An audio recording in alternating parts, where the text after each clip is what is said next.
Kabar hari ini sebenarnya sudah hampir 2 tahun terakhir ketika RUU Pilkada dibahas. Namun baru kali ini polemik mengenai RUU Pilkada ini ramai diperbincangkan. Ini kita tahu karena ada satu poin barangkali yang menjadi pembahasan di mana pilkada atau pemilihan kepala daerah ini bisa jadi dipilih secara langsung seperti yang telah dilakukan dalam 10 tahun terakhir atau berubah menjadi dipilih oleh DPRD atau pilkada secara tidak langsung. Ada 3 fraksi kemudian yang memilih pilkada langsung dan 6 fraksi lainnya memilih pilkada dipilih secara tidak langsung. Apa sebenarnya manfaat dan konsekuensinya jika RUU Pilkada ini disahkan? Namun sebelum kita membahas mengenai hal ini pada malam hari ini, kita lihat terlebih dahulu ada pernyataan Presiden Susilo Bambang Yudhoyono yang membahas atau memberikan tanggapannya mengenai pernyataan pilkada. Baik, kita nanti akan melihat bagaimana pernyataan Presiden Susilo Bambang Yudhoyono pada sore hari ini. Namun, saya langsung akan ajak Anda berbincang pada malam hari ini untuk membahas sebenarnya apa manfaat dan konsekuensinya ketika RUU Pilkada ini akan disahkan pada 25 September nanti. Sudah ada bersama saya malam hari ini ada Pak Hatibul Umam Wiranu, politisi Demokrat, dan Pak Hidayat Nur Wahid, politisi PKS. Selamat malam. Selamat malam. Saya juga sudah ada Mas Kodari, Kang Ubay Badrun. Malam hari ini sudah bersama saya. Saya ke Pak Hatibul dulu. Hari ini Presiden SBY kita tahu sudah memberikan pernyataannya begitu ya, bahwa apapun kemudian yang disahkan dari RUU Pilkada nantinya akan tetap disetujui. Ada tanggapan tidak sebenarnya Demokrat ini posisinya seperti apa sih? Iya, saya kira pernyataan Pak Presiden itu sesuai dengan Undang-Undang Dasar Pasal 20 Ayat 1 bahwa kekuasaan pembuat undang-undang itu adalah DPR. Nah, karena itu beliau saya kira sudah memberikan statement yang konstitusional gitu ya. Dan untuk RUU Pilkada sendiri per hari ini sejak 2 malam yang lalu sampai tadi jam 2 itu sudah merumuskan pasal-pasal, baik pasal yang terkait dengan pilkada dipilih oleh rakyat maupun pasal-pasal yang terkait dengan kepala daerah, gubernur, bupati, wali kota dipilih oleh DPRD. Jadi kita dua ibaratnya satu undang-undang tapi 2 produk gitu. Dan nanti tinggal dipilih oleh teman-teman dari 9 fraksi. Nah, yang sebenarnya perdebatannya sudah lama Mbak ya, Mbak Dita ya. Jadi hampir 2 tahun yang lalu juga sudah diperdebatkan. Nah, sekarang menjadi perdebatan kembali karena sudah pada saatnya diputuskan. Jadi Undang-Undang Pilkada adalah bagian yang tak terpisahkan dari revisi Undang-Undang 32 tahun 2004 tentang pemerintah daerah, yang dibagi menjadi pemerintah daerah sendiri, kemudian Undang-Undang Desa lahir sudah, dan Undang-Undang Pilkada. Jadi ini memang mau tidak mau untuk membuat pemerintah daerah lebih baik ke depan harus diputuskan sekarang. Nah, injury time itulah yang sering orang baru terkaget-kagetkan gitu. Sebenarnya udah lama perdebatannya, plus minusnya sudah, ya tinggal kita mengambil keputusan. Nah, memang yang paling membuat publik ini terperangah itu memang satu hal saja, langsung dan tidak langsung. Nah, yang lain ada beberapa klaster lain tapi tidak publik bicarakan adalah bahwa kepala daerah besok itu hanya dipilih tidak paket, jadi hanya kepala daerah saja, gubernur, bupati, wali kota. Adapun wakil kepala daerah itu dipilih oleh kepala daerah terpilih, diajukan 3 nama, ada yang minta dari PNS saja, ada juga fraksi Golkar minta PNS dan non PNS, diajukan kepada pemerintah yang lebih tinggi, gubernur dan Mendagri atas nama presiden untuk memutuskan satu di antaranya. Itu yang menjadi poin-poin perdebatan. Tapi sebelum saya ke Mas Kodari terlebih dahulu dan Kang Ubay, sebenarnya ada apa sih ini RUU Pilkada ini sampai menjadi perbincangan hangat? Ada yang mengatakan kemunduran demokrasi nih, kita balik lagi ke masa Orde Baru. Ada yang mengatakan juga, ya ini memang harus patut dievaluasi setelah perjalanan 10 tahun terakhir kita. Apakah benar ini memang banyak merugikannya di Indonesia ini? Mas Kodari, ada apa sih Mas? Ya, saya kira ini kalau ibarat sinetron judulnya ini demokrasi mencari bentuk, kira-kira begitu. Ada juga kalau, ya? Ya, atau kalau acara televisi ini judulnya Negeri Setengah Demokrasi. Ya, udah pas nih, iya, udah pas. sesuai dengan acara hari ini. Jadi memang Indonesia ini ya Pak Hidayat yaitu dalam proses pencarian identitas dan proses pencarian bentuk sistem ketatanegaraan yang dirasakan paling ideal dan cocok. Kalau kita lihat sejarah perjalanannya ya Pak Umam ya, itu kan pernah dipilih oleh DPRD, terus kemudian dipilih secara langsung. Sekarang kemudian ada perdebatan, apakah tetap langsung atau kembali ke DPRD. Dan yang luar biasanya, sama seperti Pilpres, ini dua kelompok yang masing-masing punya argumentasi yang nyaris sama panjangnya. Ini kalau Mas Kodari Kalau lihat, ditulis ya, masing-masing kelompok ini itu bisa jadi satu buku masing-masing. Jadi ibaratnya nih di sini ada dua kelompok mahasiswa, yang sana membaca satu buku pro pemilihan langsung, yang sini baca buku pro pemilihan oleh sebentar DPRD. Mas, artinya ini ada dampak buntut dari pertarungan dari Pilpres begitu? Bisa jadi ada dampak itu, walaupun kalau saya melihat lebih kepada substansi argumentasi ya. Jadi motivasi bisa macam-macam, analisa motivasi bisa macam-macam, tapi sebetulnya menurut saya ketika kita membahas tentang satu kebijakan, satu perundang-undangan ya Pak Ubay ya, fokus perhatian kita tetap pada argumentasi yang melandasi sebuah undang-undang tersebut begitu. Jadi ya yang pro misalnya mengatakan bahwa pemilihan langsung itu lebih mendekatkan kepala daerah dengan masyarakat, karena itu akan lebih aspiratif ya. Kemudian mereka mengatakan salah satu prinsip demokrasi adalah partisipasi. Sistem yang paling bisa, nanti Pak Ubay jelaskan, karena ini sosiologi politik beliau ini. Sistem yang paling bisa mengakomodasi partisipasi secara maksimal itu lebih baik. Gitu. Ada juga yang mengatakan nanti kalau dipilih oleh DPRD akan terjadi kesenjangan antara aspirasi masyarakat dengan aspirasi elit. Bisa ada biasnya Umam Wiranu, biasnya Hidayat Nur Wahid, biasnya Ubaidillah begitu. Nah, kalau yang pro DPRD argumentasinya juga panjang. Mulai dari bahwa kalau sekarang ini biayanya besar, biaya penyelenggaraan, biaya calon. Nanti bisa tanya dengan Pak Hidayat yang pernah maju calon ya, kira-kira besar apa enggak begitu.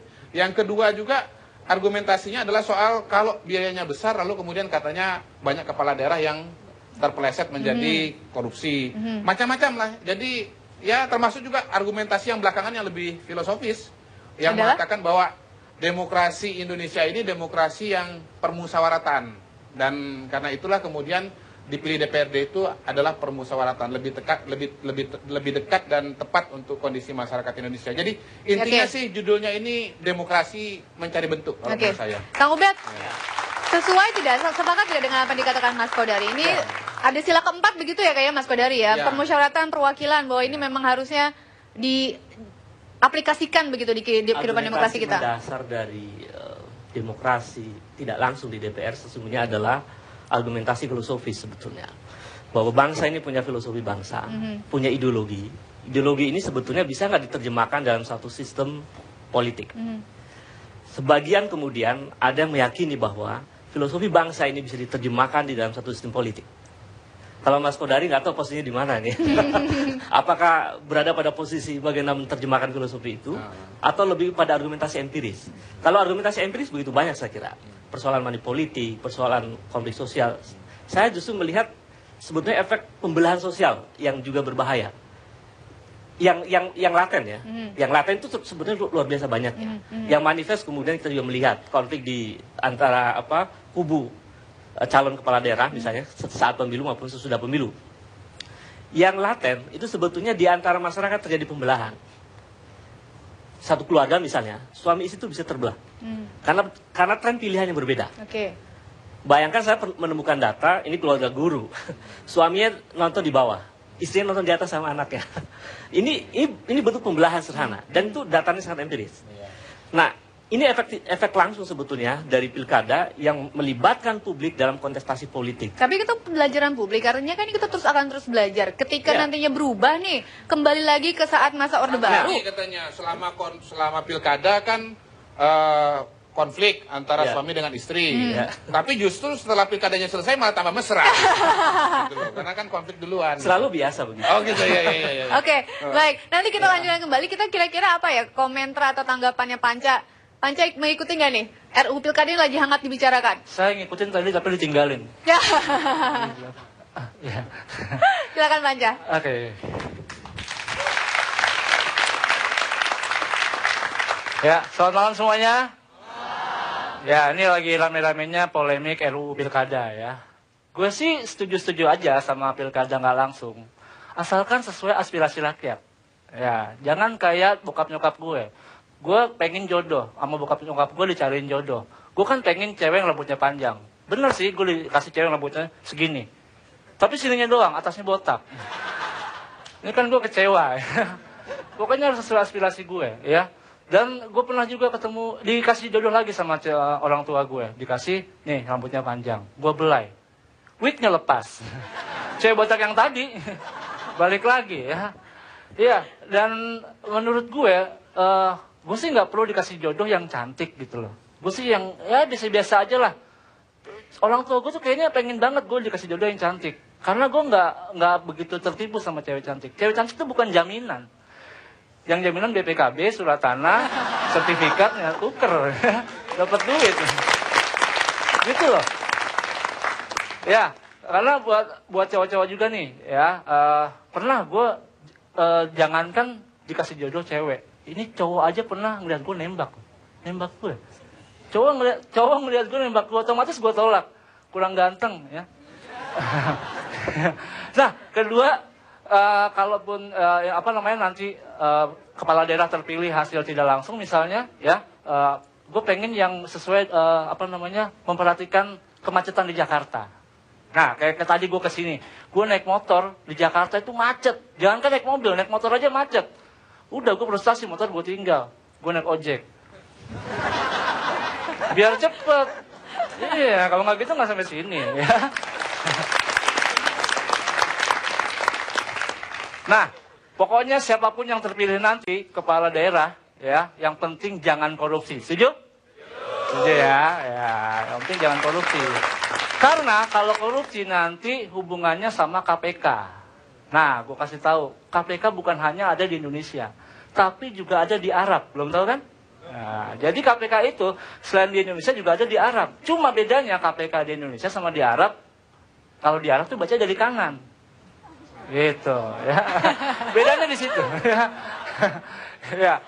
Nah, pokoknya gini, gue pengen dikasih jodoh kalau emang nanti sesuai ya. Oke, ya, itu aja mungkin dari gue ya. Gak apa-apa ya. Langsung aja kita balik. Inilah negeri setengah demokrasi. Sebenarnya apa yang menjadi dasar dukungan terhadap pemilihan kepala daerah tidak langsung? Kami akan membaca selengkapnya di segmen berikutnya. Tetaplah bersama kami di Negeri Setengah Demokrasi.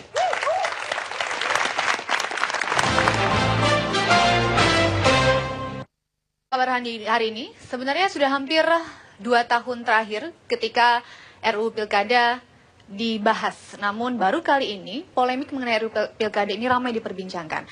Ini kita tahu karena ada satu poin barangkali yang menjadi pembahasan di mana pilkada atau pemilihan kepala daerah ini bisa jadi dipilih secara langsung seperti yang telah dilakukan dalam 10 tahun terakhir atau berubah menjadi dipilih oleh DPRD atau pilkada secara tidak langsung. Ada 3 fraksi kemudian yang memilih pilkada langsung dan 6 fraksi lainnya memilih pilkada dipilih secara tidak langsung. Apa sebenarnya manfaat dan konsekuensinya jika RUU Pilkada ini disahkan? Namun sebelum kita membahas mengenai hal ini pada malam hari ini, kita lihat terlebih dahulu ada pernyataan Presiden Susilo Bambang Yudhoyono yang membahas atau memberikan tanggapannya mengenai pernyataan pilkada. Baik, kita nanti akan melihat bagaimana pernyataan Presiden Susilo Bambang Yudhoyono pada sore hari ini. Namun, saya langsung akan ajak Anda berbincang pada malam hari ini untuk membahas sebenarnya apa manfaat dan konsekuensinya ketika RUU Pilkada ini akan disahkan pada 25 September nanti. Sudah ada bersama saya malam hari ini ada Pak Hatibul Umam Wiranu, politisi Demokrat, dan Pak Hidayat Nur Wahid, politisi PKS. Selamat malam. Selamat malam. Saya juga sudah ada Mas Kodari, Kang Ubay Badrun. Malam hari ini sudah bersama saya. Saya ke Pak Hatibul dulu. Hari ini Presiden SBY kita tahu sudah memberikan pernyataannya begitu ya, bahwa apapun kemudian yang disahkan dari RUU Pilkada nantinya akan tetap disetujui. Ada tanggapan tidak sebenarnya Demokrat ini posisinya seperti apa sih? Ya, saya kira pernyataan Pak Presiden itu sesuai dengan Undang-Undang Dasar Pasal 20 Ayat 1, bahwa kekuasaan pembuat undang-undang itu adalah DPR. Nah, karena itu beliau saya kira sudah memberikan statement yang konstitusional gitu ya. Dan untuk RUU Pilkada sendiri per hari ini sejak 2 malam yang lalu sampai tadi jam 2 itu sudah merumuskan pasal-pasal, baik pasal yang terkait dengan pilkada dipilih oleh rakyat maupun pasal-pasal yang terkait dengan kepala daerah, gubernur, bupati, wali kota dipilih oleh DPRD. Jadi kita dua ibaratnya satu undang-undang tapi 2 produk gitu. Dan nanti tinggal dipilih oleh teman-teman dari 9 fraksi. Nah, yang sebenarnya perdebatannya sudah lama Mbak ya, Mbak Dita ya. Jadi hampir 2 tahun yang lalu juga sudah diperdebatkan. Nah, sekarang menjadi perdebatan kembali karena sudah pada saatnya diputuskan. Jadi Undang-Undang Pilkada adalah bagian yang tak terpisahkan dari revisi Undang-Undang 32 tahun 2004 tentang pemerintah daerah, yang dibagi menjadi pemerintah daerah sendiri, kemudian Undang-Undang Desa lahir sudah, dan Undang-Undang Pilkada. Jadi ini memang mau tidak mau untuk membuat pemerintah daerah lebih baik ke depan harus diputuskan sekarang. Nah, injury time itulah yang sering orang baru terkaget-kagetkan gitu. Sebenarnya udah lama perdebatannya, plus minusnya sudah, ya tinggal kita mengambil keputusan. Nah, memang yang paling membuat publik ini terperangah itu memang satu hal saja, langsung dan tidak langsung. Nah, yang lain ada beberapa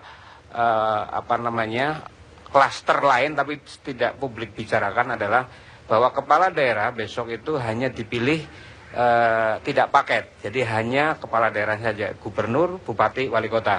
Adapun wakil kepala daerah itu dipilih oleh kepala daerah terpilih, diajukan 3 nama, ada yang minta dari PNS saja, ada juga fraksi Golkar minta PNS dan non PNS, diajukan kepada pemerintah yang lebih tinggi, gubernur dan Mendagri atas nama presiden untuk memutuskan satu di antaranya.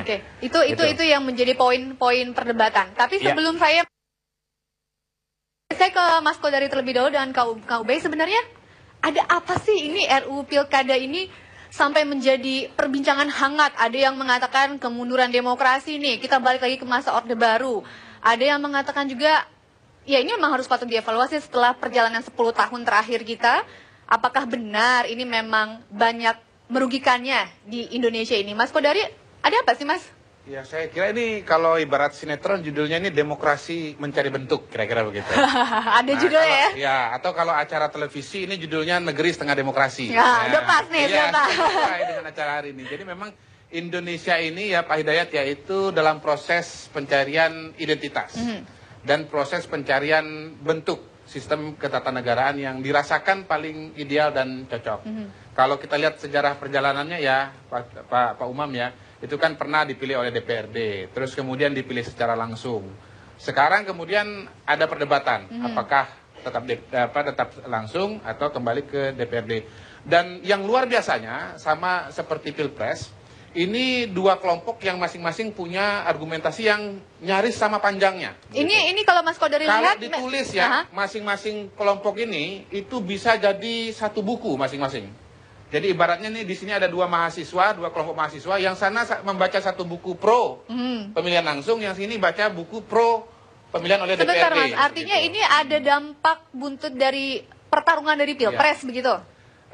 Bisa jadi ada dampak itu, walaupun kalau saya melihat lebih kepada substansi argumentasi ya. Jadi motivasi bisa macam-macam, analisa motivasi bisa macam-macam, tapi sebetulnya menurut saya ketika kita membahas tentang satu kebijakan, satu perundang-undangan ya Pak Ubay ya, fokus perhatian kita tetap pada argumentasi yang melandasi sebuah undang-undang tersebut begitu. Jadi Ya, yang pro misalnya mengatakan bahwa pemilihan langsung itu lebih mendekatkan kepala daerah dengan masyarakat, karena itu akan lebih aspiratif ya.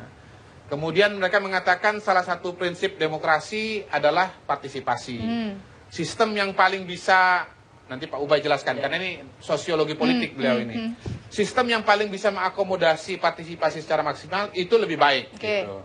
Ada juga yang mengatakan nanti kalau dipilih oleh DPRD akan terjadi kesenjangan antara aspirasi masyarakat dengan aspirasi elit. Bisa ada bias. Biasnya Umam Wiranu, biasnya Hidayat Nur Wahid, biasnya Ubaidillah, begitu. Nah, kalau yang pro DPRD, argumentasinya juga panjang. Mulai dari bahwa kalau sekarang ini biayanya besar, biaya penyelenggaraan, biaya calon. Nanti bisa tanya dengan Pak Hidayat yang pernah maju calon ya. Kira-kira besar apa enggak begitu. Yang kedua juga argumentasinya adalah soal kalau biayanya besar lalu kemudian katanya banyak kepala daerah yang terpeleset menjadi korupsi. Macam-macam lah. Jadi ya termasuk juga argumentasi yang belakangan yang lebih filosofis yang mengatakan bahwa demokrasi Indonesia ini demokrasi yang permusawaratan, dan karena itulah kemudian dipilih DPRD itu adalah permusawaratan, lebih dekat dan tepat untuk kondisi masyarakat Indonesia. Jadi intinya sih judulnya ini demokrasi mencari bentuk kalau menurut saya. Kang Ubed, sesuai tidak, sepakat tidak dengan apa yang dikatakan Mas Kodari? Ini ada sila keempat begitu ya kayaknya Mas Kodari ya, permusyawaratan perwakilan, bahwa ini memang harusnya diaplikasikan begitu di kehidupan demokrasi kita. Dasar dari demokrasi tidak langsung di DPR sesungguhnya adalah argumentasi filosofis sebetulnya, bahwa bangsa ini punya filosofi bangsa, punya ideologi.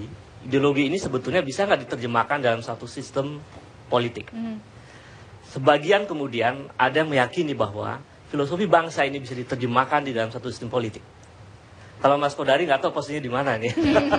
Apakah berada pada posisi bagaimana menerjemahkan filosofi itu, atau lebih pada argumentasi empiris? Kalau argumentasi empiris begitu banyak saya kira. Persoalan money politik, persoalan konflik sosial. Saya justru melihat sebetulnya efek pembelahan sosial yang juga berbahaya.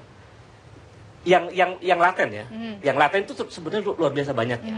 Yang manifest kemudian kita juga melihat konflik di antara kubu calon kepala daerah misalnya saat pemilu maupun sesudah pemilu. Yang laten itu sebetulnya di antara masyarakat terjadi pembelahan. Satu keluarga misalnya, suami istri itu bisa terbelah. Karena tren pilihannya berbeda. Bayangkan saya menemukan data, ini keluarga guru. Suaminya nonton di bawah, istrinya nonton di atas sama anaknya. Ini bentuk pembelahan sederhana, dan itu datanya sangat empiris. Nah, ini efek langsung sebetulnya dari pilkada yang melibatkan publik dalam kontestasi politik. Tapi itu pembelajaran publik, artinya kan kita akan terus belajar. Ketika nantinya berubah nih, kembali lagi ke saat masa Orde Baru. Katanya selama pilkada kan konflik antara suami dengan istri. Tapi justru setelah pilkadanya selesai malah tambah mesra. Gitu. Karena kan konflik duluan. Selalu biasa begitu. Oh gitu ya. Oke, baik. Nanti kita lanjutkan kembali. Kita kira-kira apa ya komentar atau tanggapannya Panca mengikuti nggak nih? RUU Pilkada ini lagi hangat dibicarakan. Saya ngikutin tadi tapi ditinggalin. Silakan Panca. Oke. Ya, selamat malam semuanya. Ya, ini lagi rame-ramenya polemik RUU Pilkada ya. Gue sih setuju-setuju aja sama pilkada nggak langsung. Asalkan sesuai aspirasi rakyat. Ya, jangan kayak bokap nyokap gue. Gue pengen jodoh, sama bokap nyokap gue dicariin jodoh. Gue kan pengen cewek yang rambutnya panjang. Bener sih, gue dikasih cewek yang rambutnya segini. Tapi sininya doang, atasnya botak. Ini kan gue kecewa. Pokoknya harus sesuai aspirasi gue, ya. Dan gue pernah juga dikasih jodoh lagi sama orang tua gue. Dikasih, nih rambutnya panjang. Gue belai. Wignya lepas. Cewek botak yang tadi, balik lagi, ya. Iya, dan menurut gue sih nggak perlu dikasih jodoh yang cantik gitu loh. Gue sih yang ya biasa-biasa aja lah. Orang tua gue tuh kayaknya pengen banget gue dikasih jodoh yang cantik. Karena gue nggak begitu tertipu sama cewek cantik. Cewek cantik itu bukan jaminan. Yang jaminan BPKB, surat tanah, sertifikat, ya tuker, dapat duit. Gitu loh.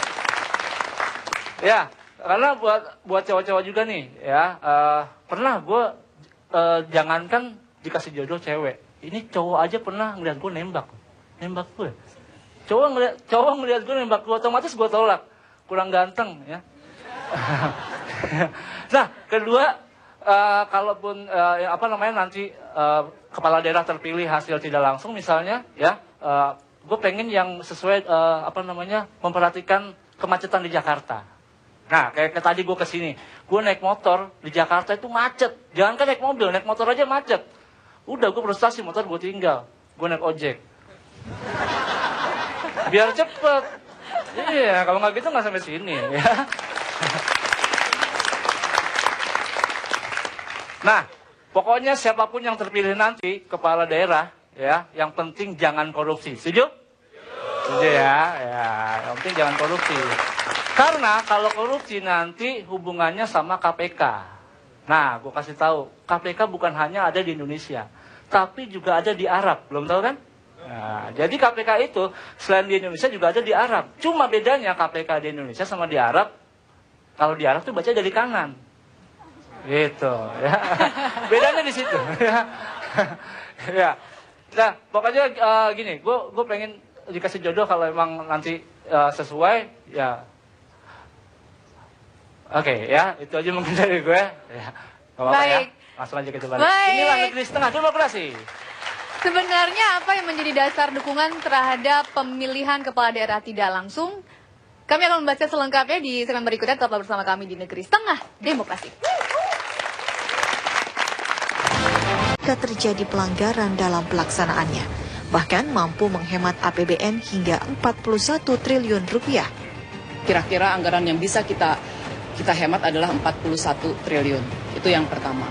Yang kedua, kalau tidak disebut jika ada orang mengatakan bahwa tidak demokratis, kami kira ini sama demokratisnya begitu. Karena kan undang-undang yang menyebutkan langsung itu hanya untuk pilpres. Tapi untuk pilkada itu disebutkan dipilih secara demokratis. Nah, demokratis ini tentu saja bisa secara langsung ataupun melalui wakil-wakilnya di DPRD. Iya, sikap berbeda nampaknya mulai ditunjukkan oleh Presiden terpilih Joko Widodo dan partai koalisi pendukungnya yang menolak RUU Pilkada tersebut. Lantaran pemilihan tidak langsung untuk gubernur, bupati, dan wali kota melanggar demokrasi yang rawan terjadi politik uang. Masa dari pilihan langsung rakyat ke Dewan hanya mundur. Mestinya yang dikoreksi, yang diperbaiki itu adalah pelaksanaan sistemnya, teknisnya misalnya dibarengkan. Kalau masih ada pelaksanaan lapangan, ya itu yang diperbaiki. Alotnya pembahasan RUU Pilkada berlangsung sejak tahun 2012 silam. Namun kini, rakyat menanti ketuk palu sidang paripurna DPR RI 25 September nanti. Apakah pilkada akan dilakukan secara langsung atau mekanisme pemilihan melalui DPRD?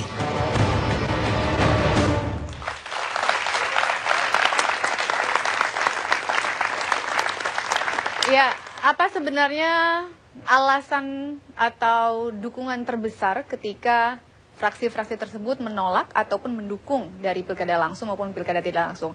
Sudah bergabung bersama kami Mas Budiman Sujatmiko, politisi PDIP. Selamat malam. Malam. Saya ke Pak Hidayat terlebih dahulu deh Pak. Ini kan koalisi merah putih begitulah ya. Tiba-tiba setelah pilpres dan sebelum pilpres dikatakan sikapnya berbeda Pak. Ada hubungannya tidak sih dengan RUU Pilkada ini? Ya, secara prinsip memang RUU tentang Pilkada ini kan satu paket besar ya, tentang rancangan undang-undang tentang partai politik dan pemilu. Ya, ada tentang Pilpres, ada tentang Pilkada. Itu rumpun besarnya memang begitu. Dan sejauh yang kita ikuti dalam konteks pembahasan tentang RUU Pilkada ini memang dia belum selesai. Jadi bukan berarti kemarin sudah ada keputusan, kemudian jadi berubah. Ini ada proses yang berjalan. Dalam proses yang berjalan itu kemudian ada yang berpindah sikap, atau yang kemudian mempunyai sikap yang baru, atau yang sama. Itu ada bagian-bagian yang wajar saja dalam pembahasan apapun gitu ya. Nah, bahwa kemudian nanti setelah Pilpres kemudian menghadirkan penyikapan-penyikapan yang berbeda, itu mungkin saja karena ada faktor Pilpres, tapi mungkin juga karena kami meyakini bahwa kita menginginkan kehidupan berdemokrasi yang lebih berkualitas melalui dilaksanakannya kedaulatan rakyat dengan cara yang mengkoreksi dari perilaku yang kemarin sudah terjadi. Artinya yang 10 tahun kemarin tidak berkualitas begitu Pak Hidayat? Ya, Anda bisa mendapatkan fakta bahwa iya di satu pihak memang menghadirkan pemimpin-pemimpin yang berkualitas gitu ya, tapi juga menghadirkan begitu banyak anomali. Orang sering menyebutkan tadi pagi saya dengan Pak Gamawan Fauzi, ada lebih dari 290 kepala daerah yang bermasalah dari sisi hukum. Ada yang menyebutkan bahwa lebih dari 300. Dibanding dari yang berkualitas ini jelas jauh lebih dominan. Nah, kita inginnya adalah demokrasi kita ke depan melalui peran serta dari rakyat itu, baik langsung maupun tidak langsung, memang menghadirkan kepala daerah yang lebih berkualitas, jauh daripada permasalahan hukum, lebih bisa menghadirkan harapan masyarakat dan rakyat dan konstitusi di Indonesia terkait bagaimana semestinya kepala daerah kita ke depan. Karena pada hakikatnya yang kita perdebatkan ini sesungguhnya ada sesuatu yang sesungguhnya semuanya ingin merujuk pada konstitusi. Baik yang setuju dengan pemilihan langsung maupun yang tidak langsung, rujukannya sama, konstitusi. Baik yang setuju dipilih oleh wakil rakyat di DPRD maupun oleh rakyat secara langsung, rujukannya yang sama, yaitu pasal 18 ayat 4, yaitu pemilihan secara demokratis. Jadi karenanya mestinya kita bahas saja secara kepala yang dingin gitu ya. Tapi kemudian kita bisa menghadirkan komitmen kepada Indonesia. Kita ingin yang lebih baik. Apapun yang nanti akan diputuskan, insya Allah itu akan membawa kepada kebaikan. Mas Bud, salah satu poin penting kenapa kemudian RUU Pilkada ini menjadi polemik adalah karena pemilu kada langsung dikatakan biayanya lebih tinggi begitu kan. Kalau sampai RUU Pilkada disahkan kemudian Pilkada tidak langsung, ini kabarnya bisa menghemat anggaran hampir 50% di setiap satu provinsi. Pertama saya garis bawahi pernyataan Pak Hidayat tadi mengenai mari memutuskan ini dengan kepala dingin. Saya sepakat sekali. Kita tidak boleh dilarang untuk memutuskan hal-hal strategis dalam keadaan situasi belum dingin ya. Kita tahu bahwa ini adalah peristiwa politik. Undang-undang ini adalah juga sebuah fenomena politik. Fenomena politik pilkada betul dikatakan oleh Pak Hidayat Wahid berkaitan dengan pilpres. Peristiwa pilpres ya. Bukan berkaitan dengan undang-undang MD3 atau apapun. Karena secara organik undang-undang pilkada ini sebenarnya kaitannya dengan undang-undang Pemda dan undang-undang desa secara organik ya. Terus secara politik berkaitan dengan peristiwa pilpres. Nah, peristiwa pilpres menghasilkan emosi dan tensi tinggi. Tidak ada buktinya, tetapi bolehlah kita beranalisa bahwa ketika sebelum pilpres mayoritas fraksi sepakat pilkada langsung, tapi setelah pilpres menjadi tidak langsung, boleh dong kami mencurigai bahwa faktor pilpres ini ikut berperan. Ada unfinished business begitu, ada hal-hal yang belum selesai ketika ada pilpres. hal yang belum selesai, belum move on, kalau istilah anak-anak sekarang, belum move on. Nah. Kalau curiga berarti Anda nggak kepala dingin. Bisa nggak gini argumentasinya yang memang substansi. Substansi kenapa harus langsung gitu? Oke, substansi begini deh. Saya pernah dengar pernyataan sahabat saya Umam bahwa pilkada langsung menyebabkan moralitas rakyat rusak, kira-kira begitu. Koreksi kalau saya salah. Kalau boleh saya tanya kepada Umam, dulu waktu kami pilek, kami sama satu dapil, kita sepakat bahwa yang rusak itu bukan rakyatnya, sebagian elit yang kemudian menggunakan uang. Kita sepakat itu dan kita membuat gentleman agreement, mari kita beretika. Kalau pemimpin politik, elit-elit yang dicalonkan itu menjaga etika, menurut saya tidak akan rusak. Ya, rakyat tidak akan rusak. Jadi alasan bahwa pilkada langsung membuat moralitas rakyat rusak tidak benar. Yang membuat moralitas rakyat rusak adalah sebagian elit yang menggunakan politik uang. Kedua, biaya demokrasi. Kos. Kan ada mekanisme untuk membuatnya serentak. Bisa meminimalisir biaya material dari demokrasi itu sendiri. Bahwa demokrasi butuh biaya, iya. Artinya soal rusak, saya bantah, bukan rakyatnya yang rusak, segelintir elit yang menggunakan politik uang itu yang rusak. Apakah itu bisa terjadi di pemilihan DPRD? Sangat bisa. Sangat bisa.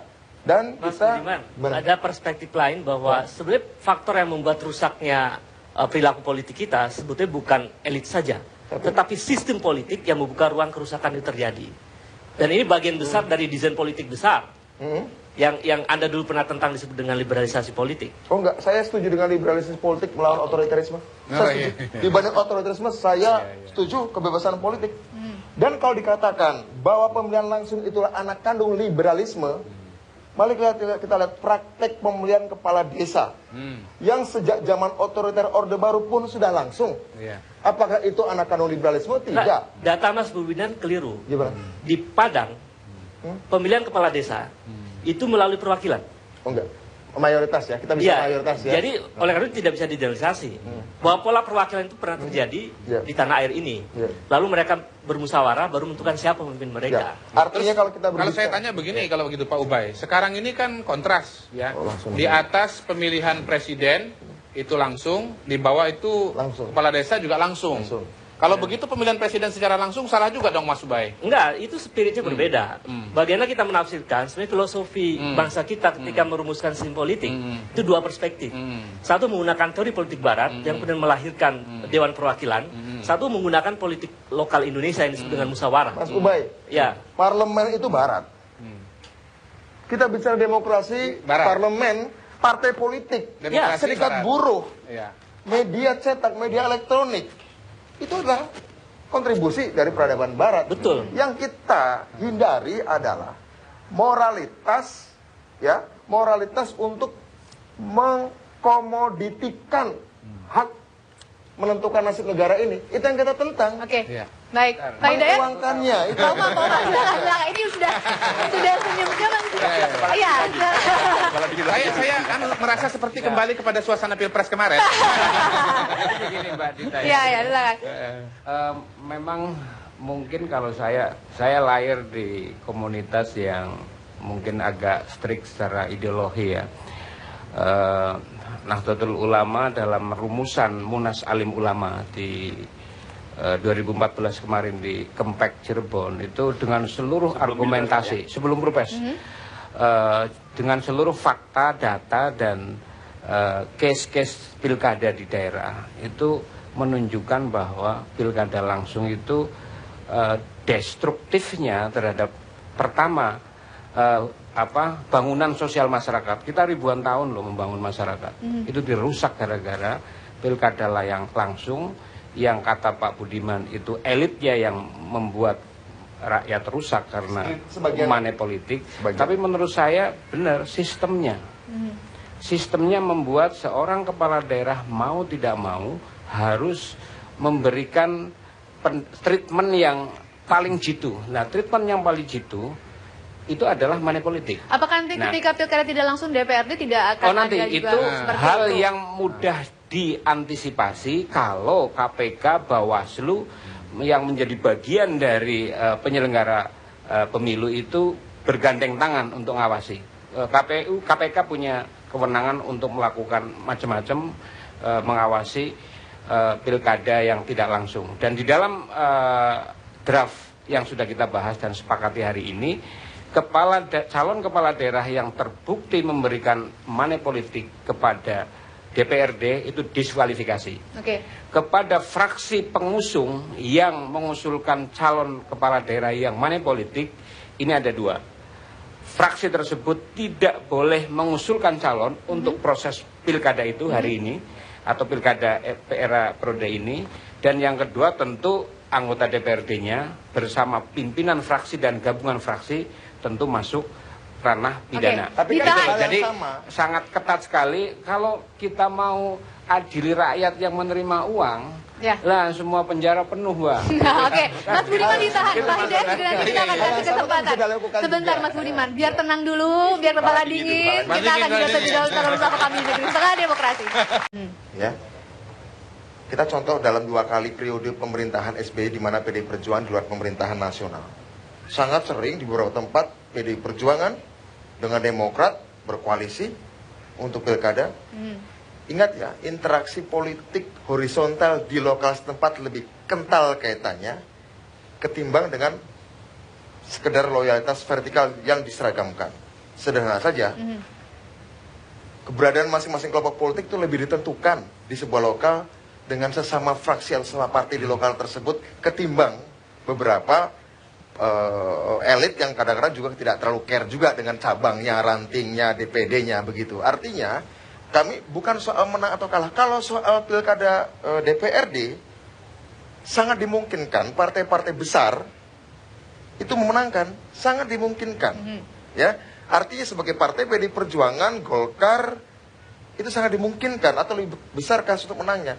Tapi kan kami dari PDI Perjuangan bukan berpikir bahwa kami akan mungkin menang yang menjadi keuntungan, tapi Ini ada satu proses berbangsa, bernegara, berdemokrasi yang sudah lewat, yang sudah berjalan. Ya ada lecetnya, ada keplesetnya. Koalisi Merah Tapi Bu, Putih, ya jangan disuruh belajar Mas, melangkah lagi. Gitu. Koalisi Merah Putih kalau solid itu ada 6 fraksi, PDIP hanya 3 fraksi. Menang itu tetap hitung-hitungannya? Maksudnya kalau di DPR bisa saja menang Koalisi Merah Putih, bisa saja menang pilkada tidak langsungnya. Tetapi di dalam pemilihan kepala daerah di masing-masing kabupaten, kota atau gubernur belum tentu otomatis Koalisi Merah Putih akan solid semuanya, dan kemudian menyisikan PDI misalnya. Misal di Banyumas, Cilacap, dapil saya, dapilnya Mas Umam. Oke. Misalnya apakah mengabaikan PD Perjuangan? Saya kira tidak mungkin. Ya, oke. Gitu. Bukan itu, nggak seliner itu. Pak Hidayat pernah terjun langsung kan ikut pilkada? Kalau boleh cerita, kalau alasannya memang biayanya tinggi, memang seberapa besar sih kalau dibandingkan ketika nanti memang disahkan kemudian pilkada tidak langsung? Memang sesungguhnya kalau kaitan dengan biaya kan ada dua komponen ya. Komponen yang dikeluarkan melalui APBN yang tadi disebutkan bisa menghemat separuhnya sampai 41 triliun, itu juga jumlah yang sangat besar. Kalau dibelikan mobil SMK mungkin sudah jadi mobil nasional itu kita ya. Nomor 2 yang dikeluarkan oleh kandidat. Nah, di luar kandidat itu memang beragam. Orang-orang yang relatif dikenal di publik dan mempunyai track record yang bagus, dia tidak memerlukan itu. Karena rakyat akan melihat track record orang per orang. Tapi bagi kandidat yang, mohon maaf, belum dikenal dengan baik dan mungkin nggak punya track record dengan baik, ini yang kemudian dalam tanda kutip terjadi kondisi di mana dia harus mengeluarkan yang banyak. Saya saja kemarin ada kondisi ketika kami menyusuri Sungai Ciliwung gitu ya, dalam rangka untuk melihat secara langsung bagaimana sih kondisi yang ada di sana. Kan kaget karena masyarakat kanan kiri mereka berteriaknya begini, Pak, mana sembakonya, mana, kalau enggak kami akan ikut milih Bapak. Jadi masyarakat sudah sangat terbiasa dengan money politik semacam itu. Kami menyatakan kami tolak. Saya katakan bahwa Anda kenal saya akan berjuang bukan karena masalah money politik, sembako dan sebagainya. Pak Hidayat, tapi bagaimana menjelaskan tokoh-tokoh yang kira-kira ya, pertama memang dia tidak punya dana, atau yang kedua kira-kira memang tidak main sembako tapi bisa menang. Bagaimana misalnya menjelaskan fenomena seperti Ridwan Kamil di Kota Bandung? Iya. Di antara sekian calon dia bukan yang paling kaya, tapi dia justru bisa menang dengan telak sekali. Tadi kan saya katakan bahwa calon-calon yang mempunyai kredibilitas yang bagus, dan apalagi kemudian dibantu oleh partai yang bagus, dia punya kans untuk menang. Kasus Ridwan Kamil menegaskan bahwa ternyata partai politik dan pilihan partai politik tidak semuanya buruk. Itu adalah bukti. Iya, betul. Justru bisa nggak malah kasus di Kota Bandung itu menjadi ilham bagi Koalisi Merah Putih untuk malah makin mendukung pemilihan secara langsung. Itu apalagi contohnya par excellence Ridwan Kamil itu adalah calon dari PKS dan wakilnya dari PKS. Iya. Itu Pak Prayitno calon dari Gerindra. Calon PKS ada wakilnya. Jadi Gerindra dan PKS. Irwan Prayitno, Mas. Pak Irwan Prayitno, kemudian Pak Ahmad Heriawan. Dan yang itu hanya bukti bahwa partai politik, termasuk juga di Jakarta misalnya ya, Pak Ahok dan Pak Jokowi misalnya. Bukti bahwa partai politik bisa mengajukan calon yang baik ya. Justru itu Pak, jadi mendukung pemilihan secara langsung Pak. Ya, bagus Pak. Itu satu variabel.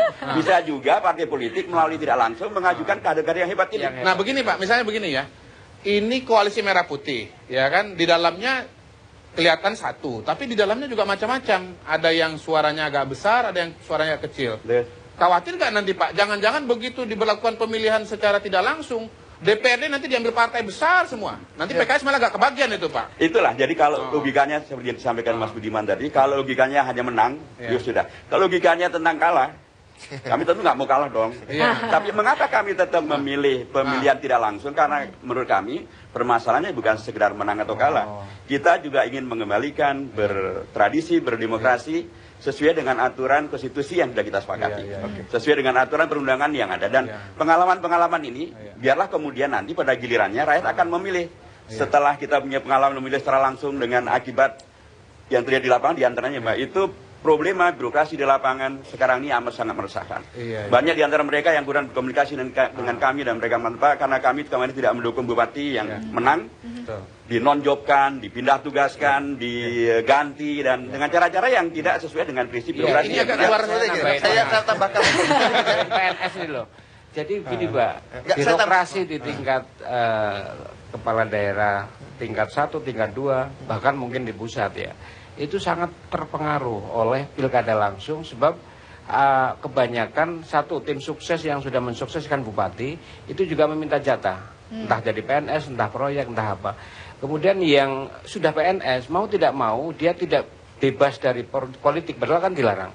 Dia ikut menjadi tim sukses, karena apa? Kalau nggak ikut, khawatir posisi birokrasi pada saat itu terganggu. Nanti setelah dia tidak membantu misalnya. Itu juga dampak yang luar biasa, sehingga teman-teman sebagian PNS lapor ke kita mendukung pilkada dipilih oleh DPRD. Jadi satu, manajemen pemerintah menjadi, saya kira penelitiannya Mas Kodari pasti baca bukunya Jim Monner yang meneliti demokrasi and demokrasi langsung di Asia Barat dan Afrika Selatan. Nah, negara-negara pasca kolonial yang demokrasi langsung, pilihan bupati wali kota itu satu, pemerintah mesti buruk manajemennya di tingkat daerah. Yang kedua, oligarki bukan partai politik tapi orang kaya. Dan yang ketiga, pasti dia akan. Tapi saya ada penelitian sendiri, Mas. Kalau itu kan penelitian orang sampean baca. Kalau saya penelitian sendiri. Gini, kalau penelitian saya yang sendiri itu justru. Mas Kodari sebentar, penelitiannya boleh dijawab nanti. Boleh. Nanti kita akan kembali, Mas Budiman boleh di segmen berikut, tetap bersama kami di Negeri Setengah Demokrasi.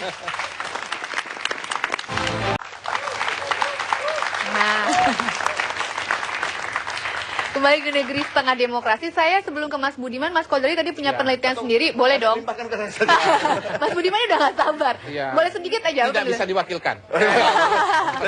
Itu bagus saya suka. Ternyata dengan sistem pemilihan langsung itu ada implikasinya kepada kebijakan. Yang namanya pendidikan gratis dan kesehatan gratis itu baru ada setelah pemberlakuan pemilihan secara langsung. Padahal kepala daerah, bupati, wali kota sudah pegang duit karena otonomi daerah berlaku tahun 99. Tapi nggak tergerak tuh. Mau kasih pendidikan gratis, kesehatan besar kepada masyarakat. Kenapa? Ya nggak kenal, nggak ada urusan. Rakyat senang nggak senang sama saya nggak urusan. Yang penting anggota DPRD pilih saya, begitu loh. Jadi ada manfaatnya pemilihan langsung. Kang Ubed punya penelitian. Jangan. Kalau nanti DPRD tidak ada pendidikan dan kesehatan gratis lagi. Silakan, boleh. Karena dua yang pro dari partai yang pro sudah bicara. Oke, silakan. Bicara dulu. Gini. Dalam pemilihan langsung sudah menghasilkan beberapa kabupaten yang melahirkan perda participatory budgeting, perda pendelegasian wewenang, ya. Di Bantaeng dan kemudian di Bengkalis dan segala macam, ada beberapa kabupaten yang lain, di Gianyar, kemudian di Kediri dan berbagai macam kabupaten. Kedua, dari tadi berbicara kembali kepada pemilihan DPRD, asumsinya rakyat itu adalah lemah iman. Wakil rakyat itu kuat iman. Rakyat itu tempat di mana segala dosa politik, dosa sosial berasal. Wakil rakyat elit adalah tempat di mana pengabdian itu berasal. Jadi seolah inilah tempatnya rakyat hanya bisa potensial berbuat buruk dan elit hanya bisa potensial berbuat baik. Berangkat dari asumsi itu. Ya? Enggak juga sih. Enggak asumsinya kan dari belum selesai. Ya, asumsinya dikoreksi dulu kan begitu. Enggak, karena saya berangkat dari asumsi bahwa rakyat tidak kurang berpendidikan, belum siap berdemokrasi. Rakyat belum siap memilih pemimpin. Kan seperti itu. Nah, polisi-polisi yang dikatakan Kodari tadi, yang pro rakyat, di mana pemerintah merasa berhutang kepada rakyat di bawah. Perda partisipasi, perda pendelegasian wewenang di beberapa kabupaten yang saya sebutkan tadi, lahir karena ada kebutuhan bahwa diserahkan urusannya ke desa. Kedua, Umam dan kita sama-sama bicara Undang Indonesia ya. Kalau kita lihat skemanya kan akan melahirkan bukan cuma mengurangi kemiskinan, tapi melahirkan kelas menengah baru di desa. Di mana rakyat nanti desa bisa mengelola anggarannya, social entrepreneurship di desa. 5-10 tahun diharapkan akan lahir kelas menengah baru di desa, pendidikan dan itu idealisme kita kemarin. Artinya di desa pun proyeksi ke depan akan lahir kelas menengah baru yang diminta dalam teori-teori klasik tentang demokrasi, ada kelas menengah yang kuat. Nah, kita lagi dalam tanda kutip mendorong lahirnya kelas menengah baru dari desa, dari akar rumput. Ini akan lahir anak kandung yang akan menyangga demokrasi. Sebenarnya tidak ada hubungan langsung ya, Mas. Ibunya jangan dimatikan dulu gitu loh. Tidak ada korelasi langsung antara pemilihan langsung oleh rakyat dengan munculnya kelas menengah baru. Banyak faktor yang memunculkan kelas menengah baru. Salah satu adalah tingkat pendidikan. Kemudian tingkat ekonomi. Jadi sebetulnya banyak faktor. Bukan karena pemilihan langsung lalu kemudian melahirkan generasi kelas menengah baru. Saya tidak mengatakan bahwa karena pemilihan langsung lahir kelas menengah baru. Tidak. Justru sedang menyiapkan kelas menengah baru yang sudah langsung ini. Jangan dimatikan karena ini akan disambut oleh kelompok-kelompok yang kritis. Saya kira kalau itu sudah menjadi undang-undang, tidak mudah untuk dimatikan sebetulnya. Karena undang-undang desa kan sudah Ya, karena itu sistem politik pemilihan langsung, sistem politik pemilihan langsung yang sudah terlanjur ada, jangan dimasukkan lagi ke dalam kandungan, dan dimasukkan lagi ke dalam kandungan ibunya, karena Konteks sudah akan lahir undang-undang saudara desa. kembarnya ini yang namanya kelas menengah ini. Konteks undang-undang desa dengan undang-undang pemilu kada sebetulnya dua hal yang berbeda. Enggak, Anda salah. Konteks substansialnya. Kedua-duanya lahir dari Undang-Undang 32. Iya. Undang-Undang 32 tuh ke Undang-Undang Pilkada, Undang-Undang Pemda, dan Undang-Undang Desa. Artinya filosofinya harus dilihat di sana. Mau tanya dengan Filosofinya Pak Hidayat, Pak, Ya. kalau misalnya nih ternyata tanggal 25 diketok ya pemilihan kepala daerah itu kembali kepada DPRD, Mas Umam juga, mungkin nggak nanti suatu saat nanti ini pelan-pelan akan menuju amandemen Undang-Undang Dasar 45 dan pemilihan presiden akan dikembalikan kepada MPR? Oke, dijawab nanti Pak Hidayat, kita harus jeda insya Allah terlebih dahulu. tidak. Kita akan kembali saat lagi tetap bersama kami Negeri Tengah Demokrasi.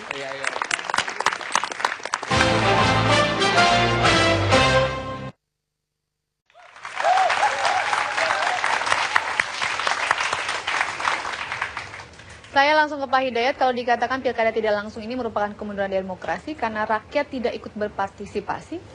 Iya, karena asumsinya begitu ya. Padahal asumsinya kalau asumsi kami tidak seperti yang disampaikan oleh Mas Budiman tadi, kami justru mengasumsikan rakyat punya kedaulatannya seperti perintah Undang-Undang Dasar. Rakyat yang berdaulat telah memilih wakilnya. Wakil rakyat itu di DPRD maupun DPR pusat mestinya adalah orang yang baik-baik yang dipilih oleh rakyat ya. Nah, wakil rakyat yang baik-baik itu mempunyai hak juga selain yang sudah ada, hak untuk kemudian juga oleh undang-undang dimungkinkan untuk menjadi bagian daripada yang menentukan kepemimpinan di daerah. Jadi kalau karenanya dalam pendekatan ini maka pilkada secara langsung bukan kemunduran demokrasi, dia bagian dari varian berdemokrasi. Dan itu dimungkinkan karena Undang-Undang Dasar juga mungkin hal itu.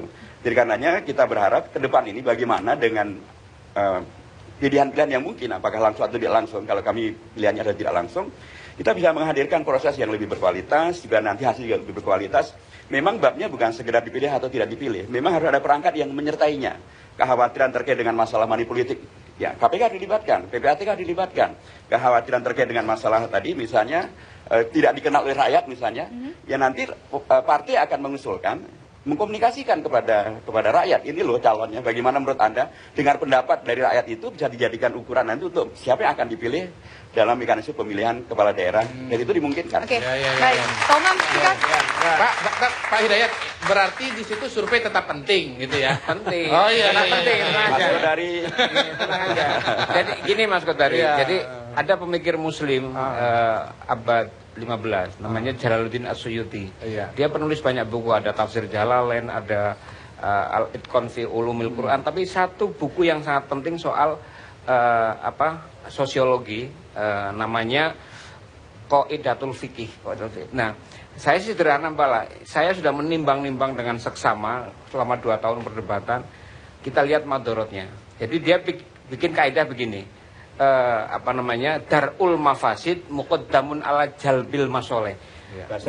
Bahasa Indonesianya menghindari kerusakan itu lebih harus didahulukan ketimbang mencari ruang untuk ngambil manfaat. Lah manfaat pilkada langsung salah satunya memang mempercepat kesadaran masyarakat untuk partisipatif. Oke, baik. Tetapi kerusakan-kerusakannya harus dilihat dong. Baik. Itu Siap. aja kalau landasan saya. Kerusakannya harus dilihat juga, Mas Bud, singkat. Ada banyak kerusakan katanya kalau pilkada secara langsung. Apa di dunia sistem yang tidak cacat? Apa dunia sistem yang tidak cacat? Tidak ada yang sempurna. Kami memilih satu sistem yang menurut kami mudaratnya lebih sedikit. Karena apa? Betul, ada satu proses di mana masyarakat dianggap jatuh secara moral. Tapi kita tahu penyebabnya di mana. Elit yang dipilih secara sembarangan, tanpa latar belakang politik yang jelas, tanpa punya komitmen ideologi yang jelas, dicalonkan partai dan kemudian mereka maju dalam pemilihan pilkada langsung mengadakan politik uang. Itu kan masalahnya kan. Masalahnya kan di sana. Oke, obati di sana. Obati di sana. Manfaatnya apa? Dengan manfaat pemilihan langsung, maka sebenarnya kita memberi ruang bagi nobody, zero menjadi hero. Oke. Dengan pilkada di dalam DPRD, lingkaran kekuasaan akan berputar di sekitar elit eksekutif dan legislatif saja. Saya hampir pastikan itu yang terjadi. Itu perilaku manusia. Baik, kita tanggal poinnya, kita tunggu nanti ketok palunya tanggal 25 September seperti apa. Panca, saya persilakan. Iya. Oke. Ya, kalau sampai terjadi nanti pemilu kada yang secara tidak langsung pasti akan hemat biaya ya. Nah, saya jadi ingat saya tuh kurang biaya. Jadi saya pengen banget kerja. Makanya saya dengar radio ada iklan. Iklannya iklan lowongan kerja. Iklannya kayak gini. Belum kerja, ingin pekerjaan tetap. Yuk kita cari sama-sama. Aduh, ini kan iklan ngeselin ya.